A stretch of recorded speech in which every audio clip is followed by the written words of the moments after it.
There's a strange moment that happens when your life begins to change, not when you fail, not when you lose everything, not when you are struggling, but when something finally begins to go right. You become more confident. You stop apologizing for who you are. You make a decision that changes the direction of your life. You accomplish something you once thought was impossible, and suddenly, someone around you changes. Not enough for you to immediately understand what happened. They still smile, they still speak to you, they may even congratulate you, but something underneath the relationship feels different. The warmth is gone, the questions become sharper, the jokes become strangely personal, your victories are minimized, your mistakes become fascinating, and sometimes the person who once encouraged you begins quietly reminding you of who you used to be. Most people respond to this in one of two ways. They either ignore what they are sensing, or they become obsessed with the idea that everyone around them is jealous. Both reactions are dangerous because envy is far more psychologically complex than most people understand. Carl Jung spent much of his work exploring something he called the shadow. The shadow contains the parts of ourselves that we cannot easily accept: our forbidden desires, our shame, our aggression, our insecurity, our hunger for recognition, our fear of inadequacy, and sometimes our envy. But here's where it becomes interesting. The shadow rarely introduces itself honestly. It does not walk into consciousness and say, "I resent this person because their success reminds me of what I have failed to become." Instead, the mind does something much more sophisticated. It projects. And once projection begins, a person can become convinced that the problem exists entirely outside themselves. That is why envy rarely looks like envy. Sometimes it looks like concern, sometimes it looks like humor, sometimes it looks like criticism, sometimes it looks like indifference, and sometimes it comes disguised as advice from someone who claims to want the best for you. But beneath all of these behaviors, there can be the same unconscious conflict. Your growth has activated something inside them that they have not yet confronted inside themselves. And this is where understanding the shadow changes everything, because once you understand projection, you stop asking only, who is jealous of me? You begin asking a much more dangerous question. What does my existence awaken in other people? And what do other people's lives awaken in me? That question leads directly into the shadow. And by the end of this video, you may understand envy very differently than you do right now, because the most important sign of envy may not be what another person says about you. It may be what your success forces them to see about themselves, and the same principle applies to you. One of the most uncomfortable truths about human relationships is that people do not relate only to who you are. They also relate to what you represent inside their psychological world. You may represent safety, competition, possibility, rejection, status, freedom, failure, courage. Everything depends on the unconscious material the other person carries. This means two people can look at exactly the same individual and experience completely different emotional reactions.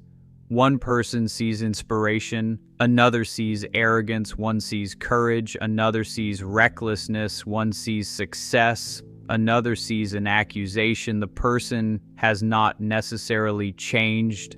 The psychological lens has. And this is one of the central ideas behind projection. We do not experience reality as a perfectly neutral observer. We experience reality through the contents of our own psyche. This becomes especially powerful when someone close to us begins changing. Imagine two people who have known each other for 20 years. They grew up together. They complained about the same things. They shared the same frustrations. They had similar ambitions. And for years, neither one changed very much. There is psychological stability in that relationship. Each person knows their position. Then one of them changes. They become disciplined. They begin confronting their fears. They stop participating in the same destructive patterns. They create something meaningful. Their confidence grows. Their life begins moving. Now something unexpected happens. The person who remained where they were is no longer looking only at a friend. They may be looking at evidence. Evidence that change was possible. Evidence that certain excuses may no longer work. Evidence that the life they secretly wanted may have required decisions they were unwilling to make.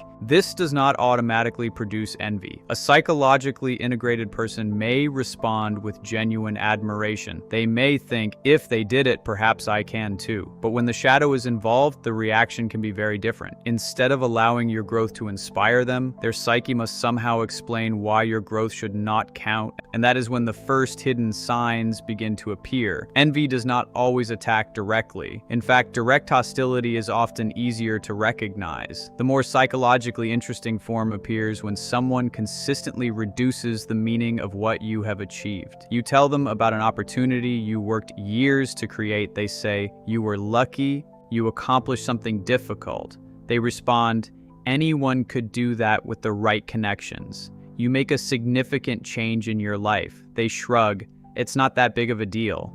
At first, these comments may seem harmless, and sometimes they are. Not every dismissive remark is evidence of envy. People have bad days. People communicate poorly, people misunderstand each other, but when minimization becomes a pattern, something deeper may be happening. Because psychologically, minimizing another person's achievement can serve an important unconscious function. It protects the ego from comparison.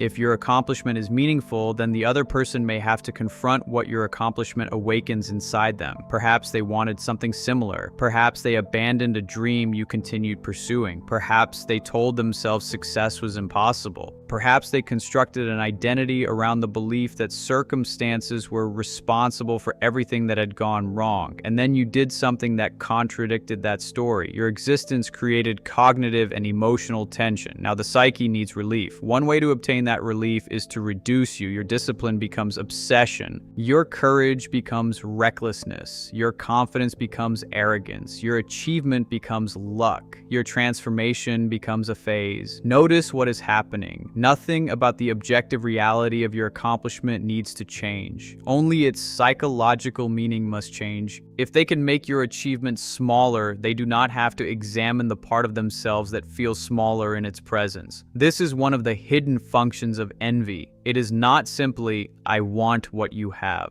It can be, "What you have forces me to encounter something about myself that I do not want to see."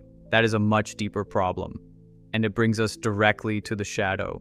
Jung understood that the personality we consciously identify with is only part of the psyche. We create a conscious image of ourselves: responsible, generous, intelligent, independent, kind, strong, but human beings contain opposites. The person who identifies strongly with generosity may have difficulty recognizing selfishness within themselves. The person who believes they are completely humble may be unable to acknowledge their hunger for recognition. The person who thinks they never compare themselves with anyone may have buried comparison so deeply that it operates without conscious awareness. The rejected quality does not disappear. It becomes unconscious, and from the unconscious, it can influence perception. This is why someone can sincerely believe they are simply giving you an objective opinion while repeatedly finding reasons to diminish everything you accomplish. They may not consciously think, "I envy you." They may genuinely believe, "I'm just being realistic." The shadow is powerful precisely because we often cannot see it operating, and the less conscious a person is of their shadow, the more likely they are to experience its contents as if they belonged entirely to the outside world.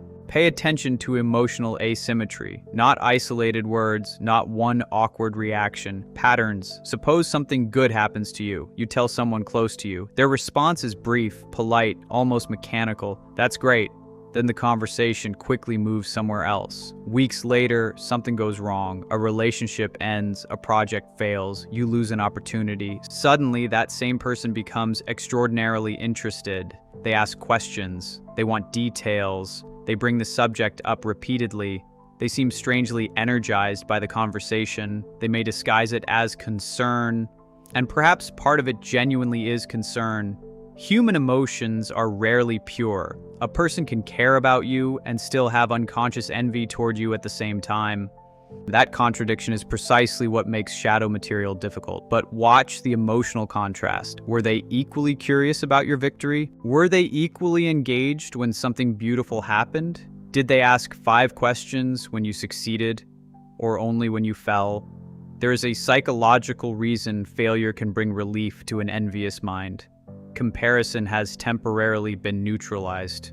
Imagine that someone has been unconsciously measuring themselves against you. Every time you move forward, the psychological distance between you appears to increase. This creates discomfort, then you fail. Suddenly the distance closes, the ego experiences relief. Not necessarily because the person consciously wants you destroyed, but because your fall temporarily removes the painful comparison. This is why envy can exist even inside relationships containing affection. A friend may love you and still feel relieved when you fail. A sibling may care deeply about you and still feel threatened when you surpass an invisible family expectation. A colleague may respect your ability and still experience satisfaction when you make a mistake. Human psychology is capable of holding conflicting emotions simultaneously. Maturity begins when we can admit that, because the dangerous person is not necessarily the person who occasionally experiences envy. Almost everyone encounters comparison at some point. The greater danger is the person who is completely incapable of recognizing it. What we refuse to recognize cannot be consciously regulated. It acts from the dark. Humor is one of the most sophisticated masks of aggression. A person can communicate something hostile and immediately escape responsibility by saying, "I'm joking." And again, context matters. Healthy relationships contain teasing, friends joke, couples joke, families joke. The presence of humor itself proves nothing. The pattern is what matters. Does the joke repeatedly target the same vulnerable area? Your appearance, your intelligence, your relationship, your money, your ambition, your age, your success, your new confidence? And something particularly revealing can happen when your life improves. The jokes intensify. Perhaps you begin taking better care of yourself. Suddenly, look who thinks they're a model now. You receive a promotion. Don't forget us ordinary people when you're famous. You establish stronger boundaries. Wow, somebody thinks they're important now. You become more confident. Who are you and what have you done with the old you? Each comment can be defended individually. It was only a joke, but psychologically, repeated humor can become a socially acceptable delivery system for resentment. The conscious personality remains innocent. The shadow gets to speak, and if you react, the roles can immediately reverse. Now you are the problem. You are too sensitive. You cannot take a joke. You have changed. This creates confusion because the aggression is never fully acknowledged. You feel something, but you cannot easily prove it. That ambiguity is often what makes subtle hostility more destabilizing than open conflict. With an enemy, you know where you stand. With someone who smiles while repeatedly cutting you down, your own perception becomes the battleground. This is why psychological awareness matters. Not so that you become suspicious of everyone, but so that you stop requiring obvious cruelty before allowing yourself to notice a pattern. This sign is especially important during transformation. Every relationship develops an invisible psychological contract. You play a role: the funny one, the quiet one, the unsuccessful one, the responsible one, the dependent one, the person who always needs help, the person who never says no, the person who stays small enough that everyone else feels comfortable. Then you begin changing, and your transformation does not affect only you. It changes the entire relational system. If you stop being dependent, someone can no longer be your rescuer. If you stop tolerating disrespect, someone loses access to a version of you that benefited them. If you become successful, someone who unconsciously defined themselves as superior to you may experience an identity crisis. If you become confident, the person who felt safe around your insecurity must now reorganize their relationship with you. This is why people sometimes resist changes that are objectively good for you. They are not necessarily resisting your improvement itself. They may be resisting the psychological consequences of your improvement for their own identity. And one of the ways this resistance appears is through constant reminders of your past. You've always been like this.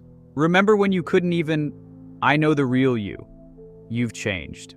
That final phrase is particularly interesting. You've changed. Sometimes it is said with admiration, sometimes with grief, and sometimes as an accusation. But transformation requires change. You cannot become psychologically different while remaining completely recognizable to every person who knew the old version of you. The problem begins when someone repeatedly uses your past to invalidate your present. You speak differently now. They remind you of something you said 10 years ago. You have become disciplined. They tell stories about when you were irresponsible. You have healed a destructive pattern. They insist that underneath everything, you are still exactly the same. Why? Because your old identity may have served an unconscious function in their psychological world. Your transformation threatens the arrangement, so they attempt to restore it. This can resemble envy because your development confronts them with development they have not undertaken themselves. Your new life becomes an uncomfortable mirror, and rather than look into that mirror, they try to break it. There is a profound difference between supporting someone's dream when it is hypothetical and supporting it when it becomes real. When you say, "One day I'm going to write a book," everyone can applaud. The book does not exist yet. It threatens nothing. "I'm going to start a business."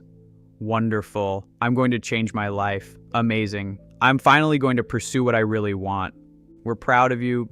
But then the book gets published, the business grows, your work gets noticed, your income changes, your body changes, your relationship changes, your confidence changes, and suddenly some of the applause disappears. Why? Because fantasy and reality occupy very different psychological positions. Your dream was harmless while it remained a dream. Once it becomes real, it enters the world of comparison. Now, the other person is no longer comparing their reality to your intention. They are comparing their reality to your result. And this can activate the shadow with extraordinary force. The dream they abandoned, the risk they refused to take, the discipline they avoided, the part of themselves they betrayed. This is one reason success can reveal relationships in ways failure never could. Failure often attracts sympathy. Success creates comparison, and comparison reveals hidden structures. But here we must be careful. This does not mean everyone who becomes distant after your success envies you. Your transformation can genuinely change compatibility. You may become busier, your values may change, you may unconsciously become arrogant, you may talk about yourself more than you realize, you may neglect relationships while pursuing your goals. Psychological maturity requires considering these possibilities too. Otherwise, the idea of envy becomes another defense mechanism. Instead of examining ourselves, we say, "They just can't handle my success." That can be shadow projection too.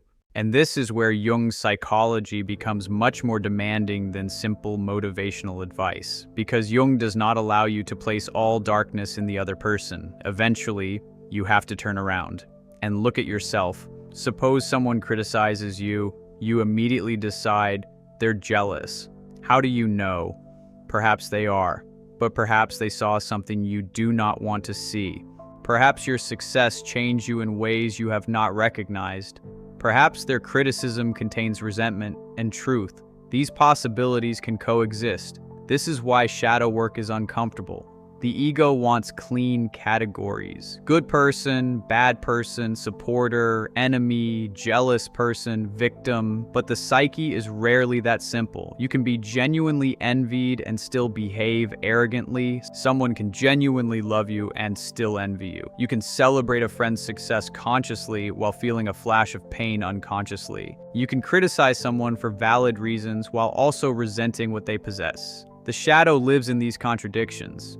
So before you diagnose envy in another person, ask yourself, why does their reaction affect me so deeply? What am I afraid it means? Do I need everyone to approve of my success before I can enjoy it? Am I secretly uncertain that I deserve what I have? Am I using other people's envy to make myself feel important? Do I sometimes interpret disagreement as jealousy because that protects my ego from criticism? These questions are not comfortable, but they protect you from something far more dangerous than envy: self-deception. And Jung understood that self-deception is one of the greatest obstacles to individuation, because you cannot integrate what you refuse to recognize. You cannot become whole while assigning every undesirable quality to somebody else. The moment you say that darkness exists only in them, the shadow has already won, because now it can operate inside you without being seen. And this brings us to the most important part of this entire discussion. Envy is not merely something you need to protect yourself from. Envy is information. When envy appears, something has been exposed. Sometimes it exposes another person's wound. Sometimes it exposes your own, and sometimes it exposes both at the same time. This is why the psychologically mature response to envy is not obsession. It is observation. If someone repeatedly minimizes your achievements, you do not need to hate them. Observe. If someone seems more alive when you fail than when you succeed, you do not need to confront them immediately. Observe. If someone disguises hostility as humor, repeatedly returning to the same vulnerable place, observe. If someone cannot tolerate the person you are becoming and constantly tries to return you to your old identity, observe. Patterns reveal what isolated moments cannot. But observation must happen without paranoia, because once you become obsessed with the idea that others envy you, you create another psychological prison. Every disagreement becomes jealousy. Every criticism becomes projection. Every distant friend becomes secretly threatened. Every person who does not celebrate you loudly enough becomes an enemy. That is not awareness. That is ego inflation. And Jung warned repeatedly about the dangers of inflation. When the ego begins identifying itself with something larger than it actually is, perception becomes distorted. The person begins imagining that everything revolves around them. Other people's moods are about them. Other people's decisions are about them. Other people's silence is about them. Other people's success becomes competition. Other people's criticism becomes persecution. Eventually, the person who is trying to protect themselves from projection begins projecting onto everyone else. This is why real shadow work requires humility. You must be capable of holding two possibilities simultaneously. Someone may genuinely envy you, and you may be interpreting something through your own unresolved complexes. Wisdom is the ability to investigate both without immediately choosing the explanation that flatters the ego.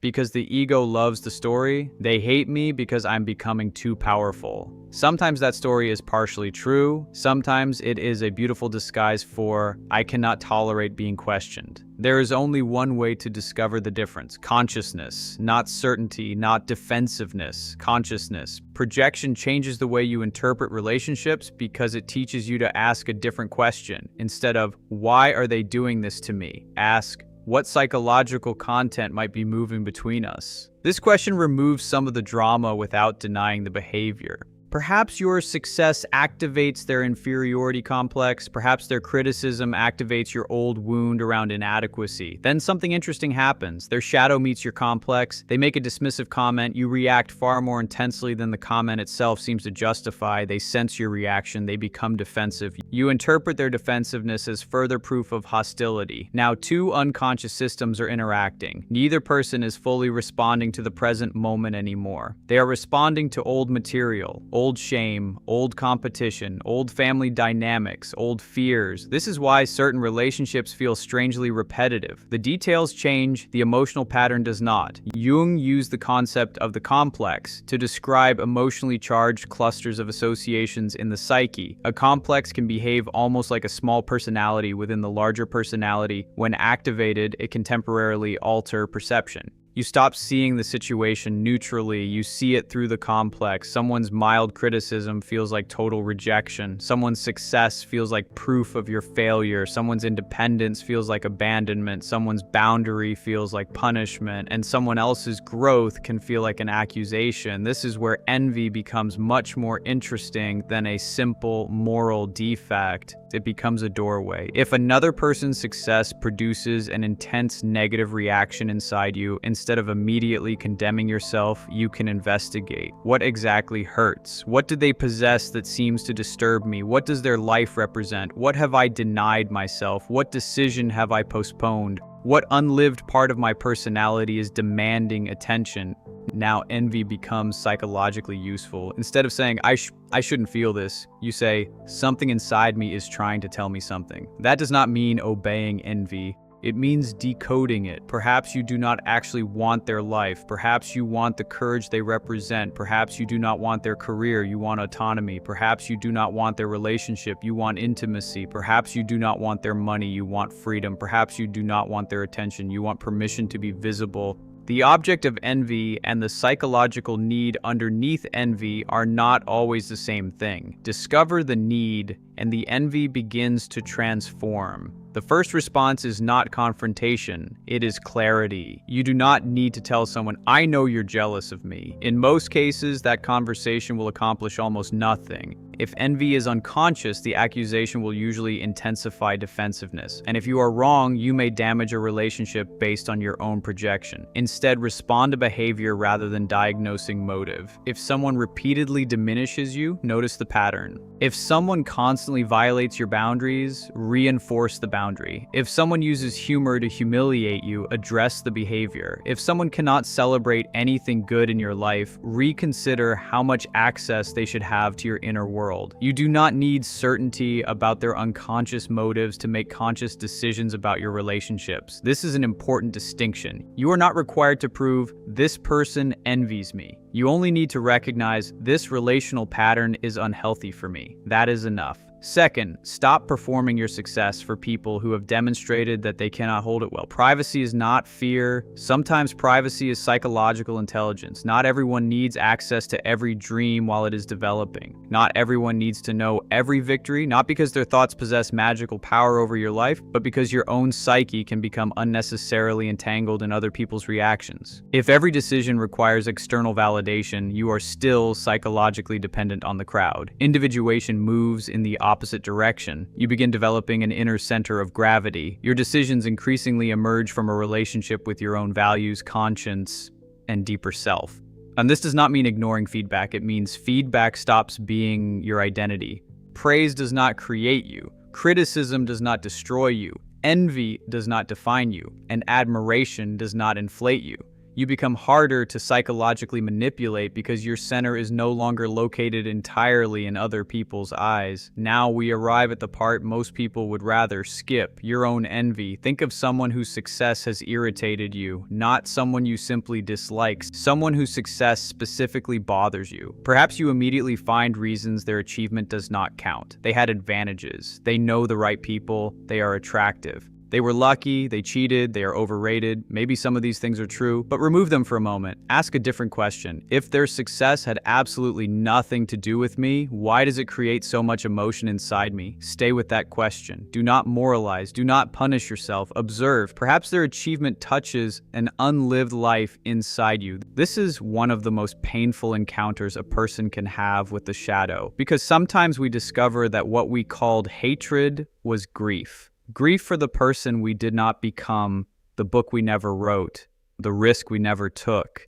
the love we never allowed ourselves to pursue, the boundary we never established, the talent we neglected, the years we spent waiting. Then someone else appears living something that resembles the unlived possibility inside us, and suddenly the reaction is enormous. We think the problem is them. But perhaps they have simply illuminated a room inside us that we kept dark. This is why shadow integration can transform envy.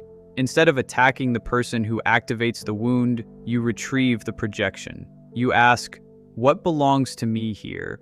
Maybe their courage belongs to your unlived courage. Their visibility points toward your hidden desire to be seen.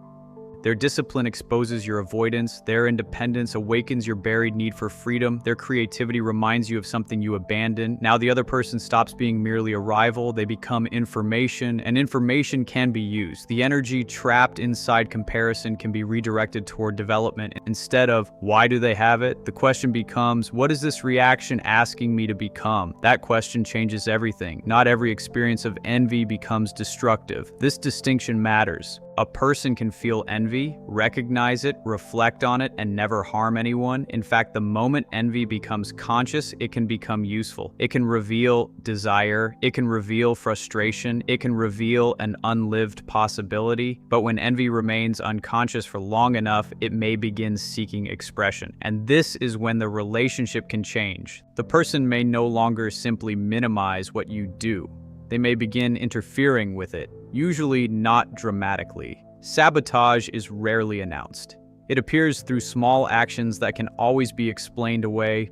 They discourage you immediately before an important decision. They introduce doubt exactly when you need clarity. They share private information you trusted them with. They repeatedly bring your weaknesses into conversations with other people. They fail to tell you something important. They encourage decisions that keep you dependent. They create unnecessary conflict when your attention needs to be somewhere else. And sometimes they offer advice that consistently leads you back toward the version of yourself you were trying to leave behind. Again, motive is difficult to prove. That is why psychological maturity focuses less on reading minds and more on recognizing patterns. You do not need to know whether someone consciously wants you to fail. You need to know whether continued closeness with that person repeatedly destabilizes your life. There is a profound difference. One question turns you into a detective of someone else's unconscious. The other returns responsibility to you, and responsibility is where your power actually exists. Ask yourself, what happens to me after spending time with this person? Do I become clearer or more confused? Do I feel encouraged to become more honest or pressured to become smaller? Can I share good news without immediately preparing to defend it? Can I disagree without being punished? Can I evolve without the relationship constantly dragging me backward? These questions tell you far more than accusations ever could. Because relationships leave psychological traces. Pay attention to them. There is another layer that makes this even more important. This is one of the most misunderstood parts of Jungian psychology. People often imagine the shadow as a psychological basement filled only with aggression, shame, jealousy, selfishness, and destructive impulses. But sometimes what we exile into the shadow is not evil, it is power, confidence, ambition, creativity, sexuality, leadership, assertiveness, the ability to say no, the desire to be seen, the desire to succeed. Imagine a child who learns that confident people are arrogant. What happens to their natural confidence? They may suppress it. Imagine someone raised to believe that wanting money is morally corrupt. Their ambition may enter the shadow. Imagine a person who learns that being visible attracts punishment. Their desire for recognition may become unconscious. Years later, they encounter someone expressing freely the exact quality they buried, and they cannot stand them. They're so arrogant. They're obsessed with money. They always need attention. Who do they think they are? Perhaps the criticism contains truth, but perhaps something else is happening too. The other person is carrying a quality the observer disowned. This is sometimes called the golden shadow. The hidden material is not merely what we consider ugly, it can also contain undeveloped capacities and positive qualities that consciousness has refused to claim. This changes how we understand envy. Sometimes you envy another person because they possess something external, but sometimes you envy them because they are expressing a part of you that you have not given yourself permission to become. That realization is powerful, because now the solution is not to take something away from them, it is to retrieve something inside yourself. Think again about someone who activates comparison in you. What quality do they embody? Do not focus on what they own. Focus on who they allow themselves to be. Visible, disciplined, free, creative, assertive, desired, independent, calm, successful. Perhaps the painful part is not, they have something I don't. Perhaps it is, they are expressing something I have forbidden in myself. Now the psychological work changes. Instead of trying to reduce them in your imagination, you ask, how can I consciously develop this quality in my own way? You do not copy their life, you integrate the symbolic meaning. If you envy someone's discipline, develop discipline. If you envy their freedom, examine where you surrendered yours. If you envy their confidence, investigate the beliefs that taught you to hide. If you envy their creativity, return to your abandoned creative life. If you envy their boundaries, examine why you cannot say no. If you envy their visibility, ask what you fear would happen if people truly saw you. This is how the shadow becomes a guide. The very emotion you wanted to eliminate becomes a map toward undeveloped personality, and suddenly envy loses some of its poison, because you no longer need the other person to become smaller. You need yourself to become larger, not larger in ego, larger in consciousness. After everything we have explored, there is one final sign worth understanding, and strangely, it is not a sign that reveals another person's envy. It reveals your freedom from it. You stop needing to know. You no longer scan every room for hidden resentment. You no longer analyze every delayed response. You no longer need to determine whether someone's criticism came from jealousy, insecurity, concern, projection, or simple disagreement. You observe behavior, you respond accordingly, and you continue living. This is psychological freedom, because the obsession with being envied can become as imprisoning as envy itself.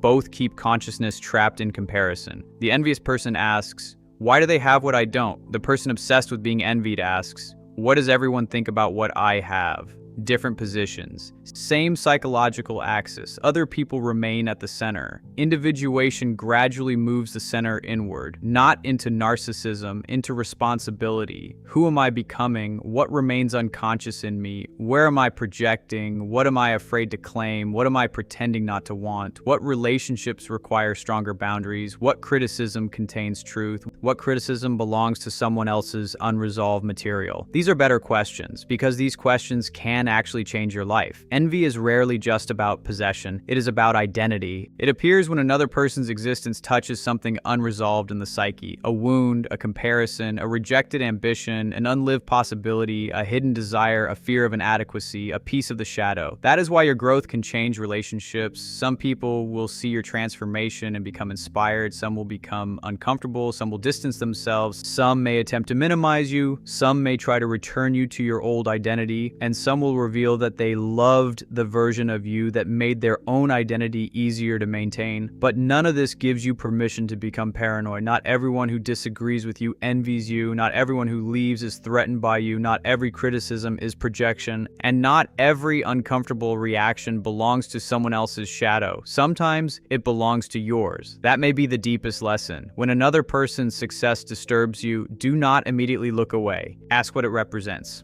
When another person's criticism wounds you, examine why. When someone's transformation irritates you, investigate the part of yourself that feels challenged by it. And when your own transformation awakens strange reactions in others, do not immediately shrink, observe, discern, set boundaries where boundaries are necessary, accept truth where truth is present, and continue becoming conscious, because the goal was never to create a life in which nobody envies you. The goal was never to become so successful that everyone admires you. The goal was never to prove that you were right and they were wrong. For Jung, the deeper task was always something more demanding: to withdraw your projections, to confront the shadow, to reclaim the parts of yourself you abandoned, to stop asking the collective for permission to become who you are, and slowly, to become whole. Perhaps that is why envy can become such an unexpected teacher. The person who envies you may reveal what they have not integrated. The person you envy may reveal what you have not integrated. And somewhere between those two mirrors, you begin to see yourself more clearly. So the next time someone's success creates something uncomfortable inside you, resist the instinct to judge the emotion, listen to it. And the next time your success seems to change someone around you, resist the instinct to immediately diagnose them. Watch the pattern. Because what remains unconscious controls behavior from the darkness. But what becomes conscious can be transformed. And sometimes the emotion we are most ashamed to admit is pointing directly toward the person we still need to become.